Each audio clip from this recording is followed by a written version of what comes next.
मेरठ की प्रीति पाल ऐसी एथलीट हैं भारत के इतिहास में जिन्होंने पहली बार 2024 के पेरिस ओलंपिक में जो ट्रैक इवेंट होता है उसमें मेडल जीता है और ये इतिहास कीर्तिमान उन्होंने रचा है।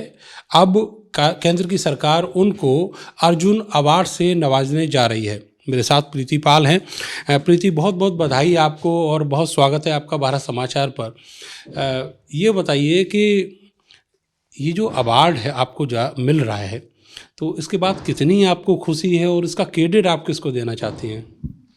Thank you so much. आप मुझे यहाँ पे कॉन्ग्रेचुलेट करने आए हो। भारत समाचार को मैं थैंक यू बोलना चाहती हूँ। और मुझे इसकी बहुत खुशी है कि मेरा एक ये भी सपना था कि हाँ, मुझे अर्जुन अवार्ड मिले। और जब हम पेरिस पैरालंपिक में थे, वहाँ पे मेरे 2 मेडल आए। और उसके बाद मेरे को कोच ने पहले ही बता दिया कि अब तो तेरा अर्जुन अवार्ड पक्का हो गया है। मैंने कहा सच में? मैंने सुना ही था सिर्फ। मैं जी इसके बारे में कुछ नॉलेज वगैरह भी नहीं थी, तो मुझे भैया ने बताया कि इसका ये बेनिफिट्स होते हैं। और मतलब इसके बाद तो ये हो गया कि यार अर्जुन अवार्ड कब मिलेगा। वहाँ से लौट कर आने के बाद बस यही था। और अब बस एक माइंड में तो था कि हाँ, अर्जुन अवार्ड मिलेगा, लेकिन जब तक लिस्ट में नाम ना पढ़ ले तब तक कहाँ सब्र आता है। तो बस लिस्ट में नाम पढ़ते ही फिर उधर से फ़ोन वोन आने लगे कि कॉन्ग्रेचुलेसन। फिर उस वक्त लगा कि हाँ, अब मुझे अर्जुन अवार्ड मिलने वाला है। तो ये जो आपकी मेहनत है इसके पीछे किसका इंस्पिरेशन है और कौन कौन आपकी बैकबोन है जो आपको यहाँ तक लेकर आए हैं? जी जी, मेरी बैकबोन तो मेरे फैमिली वाले हैं। और फैमिली वालों ने मेरे लिए बहुत, मतलब बचपन में जब मेरे पैर बहुत और भी ज़्यादा ऐसे थे, तो मम्मी ने बहुत वो किया है। मम्मी ने, दादी ने, सब ने, कि जब सूर्य ग्रहण होता था तो कुड़ी में पैर दबाए जाते थे उस वक्त। तो पूरा पूरा दिन भी हो जाता था, सूर्य ग्रहण का पता नहीं कि कितने घंटे का होएगा। वो भी मेरे साथ साथ ऐसे ही खड़े रहते थे। तो उस वक्त देखो, फैमिली वाले भी, और जो कोच है, कोच के बिना एक एथलीट कुछ भी नहीं होता है, क्योंकि वही गुरु है, वही हमें जैसा सिखाएगा वैसे ही हम सीखेंगे। तो गुरु एक सबसे बड़े रोल होते हैं। और जो अपने एक फातिमा दी है, उन्होंने वो ही मेरे को इस फील्ड में लेके आई है। क्योंकि बस मेरे को तो इंस्टाग्राम के थ्रू पता लगा था कि पैरालंपिक्स होते हैं, और फिर इसके बारे में मैंने थोड़ा सा पढ़ा गूगल वगैरह से कि क्या होता है, क्योंकि थोड़ा इंटरेस्ट भी था। नॉर्मल गेम्स में खेल नहीं सकती थी। फिर मुझे बहुत खुशी हुई कि हाँ, पैरालंपिक्स भी होते हैं, इसमें हम खेल सकते हैं। तो जब फिर वहाँ से हमने मतलब बहुत ही धक्के खाए हैं इधर उधर, कि कभी इधर जाना, हम दिल्ली में भी जाके रहे। फिर पहले तो जो कोच है गजेंद्र सिंह, उन्होंने ही अपने क्वार्टर पे हमें यहाँ पे रखा 2 महीने। और उसके बाद मेरा ये साई कैंप में सिलेक्शन हो गया था, खेलो इंडिया की तरफ से, क्योंकि खेलो इंडिया में मेरे गोल्ड मेडल थे 2।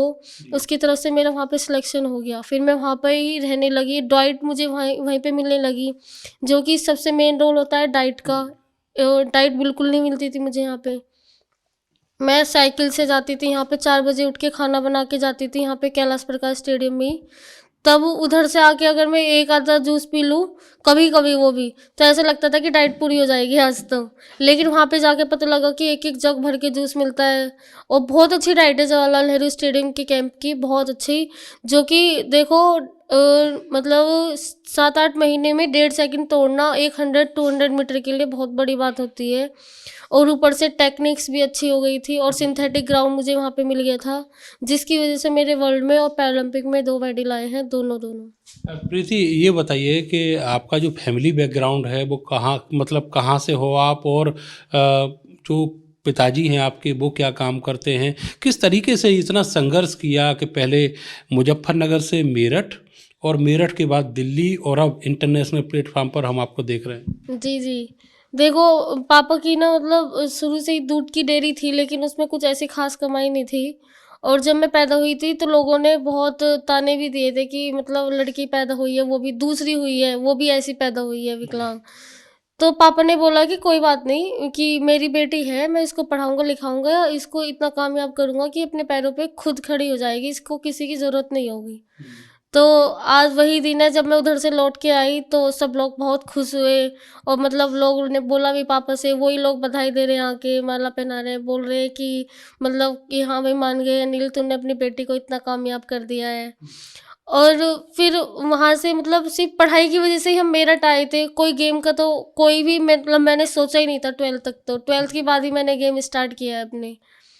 और बस फैमिली बैकग्राउंड में मतलब इतना खास नहीं था, क्योंकि मैं स्पॉन्सरशिप के लिए भी तरसती थी कि मेरे को स्पॉन्सर्स मिल जाए, क्योंकि आने जाने के टिकट्स वगैरह होते थे। और डाइट सिंपल रोटी वगैरह ही खाती थी पहले तो मैं।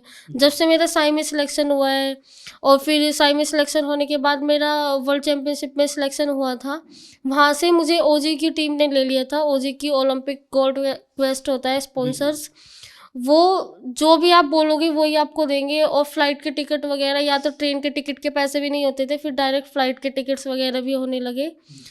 तो और डाइट में भी वो बोलते थे कि अगर आपको अलग से भी कुछ चाहिए तो हमें बताना। शूज़ वगैरह और जो भी अपने इक्विपमेंट वगैरह होते हैं, फिजियो, एसेंसी और डाइटिशियन सब उन्होंने हमें दे दिया, तो जिसकी वजह से मेरे मेडल आ पाए।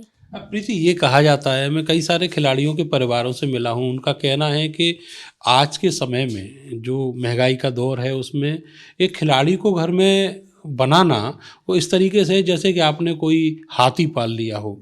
तो क्या इतना वाकई में खर्चा होता है, और अगर ऐसा है तो फिर परिवार किस तरीके से इस सबको टॉलरेट कर पाया? जी सर, मैंने अपनी लाइफ में ये टाइम भी देखा है कि जैसे मैं नेशनल खेलने जा रही हूँ और मेरे पास पैसे नहीं है बिल्कुल भी, तो घर वालों के पास भी नहीं है, मैं रोती भी थी। तो बस मम्मी और बहन ही, मतलब पापा इधर से इधर उधर से पैसे लेते थे उधार कि भाई हम तुम्हारे दे देंगे, क्योंकि हमें ये उम्मीद भी रहती थी कि नेशनल से पैसे मिल जाएंगे तो हम दे देंगे, ऐसा। तो फिर वहाँ से उधार उधार लेके मौसी से, बुआ से, मामा से, किसी से भी उधार लेके जाती थी मैं वहाँ पे। फिर उसके धीरे धीरे बहन अभी जॉब करती है, होम जॉब भी, तो धीरे धीरे उतारे उनके पैसे भी, और जो थे फिर मैंने अब करे हैं। अच्छा, ये बताइए, अभी आप कहीं जॉब भी कर रही हैं, कोई सरकारी नौकरी भी आपको मिली है? अभी तक नहीं मिली है, लेकिन सर अभी प्रोसेसिंग में है। बोला जा रहा है कि जनवरी के एंड या फरवरी के एंड तक आपको मिल जाएगी जॉब। तो फिर ये है कि एक परमानेंट सोर्स ऑफ इनकम आपका हो। मतलब जो मेरा एक सबसे बड़ा सपना था कि मैं जिस चीज़ के लिए इस फील्ड में गई थी वो सपना साकार हो जाएगा कि हाँ, वो पीछे छूट गया और बाकी पहले मिल गया। ये भी मतलब हाँ, ये है कि देखो और बहुत सारी, ये मैंने कभी सोची भी नहीं थी कि इतनी सारी चीज़ें मुझे मिल जाएंगी। और अब जॉब भी मिल जाएगी, तो देखो मेरी दादी तो बोलती रहती है कि अब कब मिल रही है, कब मिल रही है। मैंने कहा इतनी सारी चीज़ें मिल गई, अभी रुक जाओ थोड़ा सा। दादी को अभी भी नौकरी का इंतजार है। बस घर में बड़ों को रहता ही है कि सिर्फ नौकरी, उन्हें और चीज़ों के बारे में इतनी पता नहीं होता है। हमें तो अवार्ड लेके भी इतनी खुशी हो रही है, उन्हें अवार्ड के बारे में ये बताना पड़ रहा है कि उससे क्या लाभ है। अच्छा, जो आपको सफलताएं मिली हैं और जिस तरीके से आपने संघर्ष किया, मेहनत किया, उसके बाद ईश्वर ने भी बड़ी कृपा बनाए रखी, छप्पर फाड़ के दिया। हाँ, बस भगवान देते हैं तो ऐसे ही देते हैं। तो अभी अगर बात करें, अभी जो आप 2024 में पैरा ओलंपिक खेल के आई, जहाँ से आपने 2 मेडल जीते, तो क्या आपको इतनी बड़ी अचीवमेंट की उम्मीद थी? सब पहले तो बिल्कुल भी नहीं थी, क्योंकि मेरा एशियन गेम्स में 4th रह गई थी, बहुत मिनी माइक्रो सेकंड से, दोनों इवेंट में, 100 में भी 200 में भी। तो पैरा ओलंपिक के बारे में तो मैंने कभी सोचा ही नहीं था। लोगों ने मुझे बोला भी कि अभी तो वर्ल्ड चैम्पियनशिप भी है, पैरा ओलंपिक भी है। मैंने उनको भी बताया कि जब मेरा इसमें ही नहीं मेडल आया तो उनमें कैसे आएगा। कह रहे कि हार नहीं माननी चाहिए, कभी भी लगे रहो कि क्या पता भगवान दे दे, ऐसा थोड़ी ना है कि मेहनत करो बाकी भगवान पे छोड़ दो। मैंने भी बस वैसे ही करा, मेहनत करती रही, पीछे मुड़ के नहीं देखा कि क्या हो गया। कुछ दिन तक तो बहुत अपसेट थी कि मेडल कैसे नहीं आ पाया, कैसे होगा, वो घर में भी। पहला मेडल जब आपका आया तो आपका रिएक्शन क्या था, क्या फीलिंग थी? मतलब बहुत अच्छी फीलिंग थी। सबसे ज़्यादा तो ये थी कि हाँ, पैरा ओलंपिक में मेरा सिलेक्शन हो गया, मैं पैरा ओलंपिक खेलने जा रही हूँ। मतलब मुझे ये था कि पैरा ओलंपिक में मेडल आए या ना आए, लेकिन हम वहाँ पे जा रही हूँ, यही बहुत बड़ी बात है। एक्सपीरियंस लेके आऊँगी, और ये लोगों का सपना होता है कि वहाँ तक ही पता नहीं कैसे जाते हैं, और मैं तो यहाँ तक आ गई हूँ। बाकी मैं अपने पूरे एफर्ट्स लगाऊंगी, 100% दूंगी। कोच ने भी बोल दिया था कि प्रीति कुछ नहीं करना है, हम ना मेडल टैली में है कि बस तुम्हें वही करना है जो तुम ग्राउंड पे करके आए हो। ग्राउंड से ज़्यादा तुम्हें कुछ करना ही नहीं है। ये मत देखना कि इधर मेरी साइड में कौन है या इतना तगड़ा प्लेयर है, कौन है। बस अपनी रेस भागनी है जो आप भाग के आए हो। मैंने कि ठीक है, बस वही हमने किया और बस मेडल आ गया। मुजफ्फरनगर के गांव से चली एक छोटी सी लड़की जिसके पास साधन नहीं थे, केवल हिम्मत थी, और उसी जिजीविषा के चलते उसने संघर्ष किया और आज वो यहाँ पर है। ये बताइए कि आपके संघर्ष के दिनों में बहुत सारी ऐसी चीज़ें रही होंगी, बहुत सारे साथी भी रहे होंगे जो आप थोड़ा सा पीछे छूट गए हैं, लेकिन इसी दौरान जब आपको ये अचीवमेंट मिला पैरा ओलंपिक में, तो आप देश के सबसे बड़े नेता प्रधानमंत्री से भी मिले। जी जी हाँ, मैं उनसे मिली थी। देखो एक प्रधानमंत्री से भी मिलने का सपना होता है सबका, और वो सपना मुझे ऐसा लगता है कि सिर्फ मेडल जीत कर ही हो सकता है। कि सबको ये था कि अब तो मेडल आ गया, बस मुझे भी ये था जब मेरा मेडल आ गया कि अब प्रधानमंत्री का फ़ोन कब आएगा। मैं अपने जो हमारे देवेंद्र झाझरिया सर हैं, मैं उनसे भी पूछ रही थी कि सर मोदी सर का फ़ोन कब आएगा। उन्होंने बोला जल्दी आएगा। तो ऐसे ही जब उनका फ़ोन आया मैंने उनसे बात करी, और बात करने के बाद जब हम यहाँ पे दिल्ली में आए तो सबसे पहले हम उनसे ही मिले थे, घर पे भी नहीं आए, कुछ नहीं।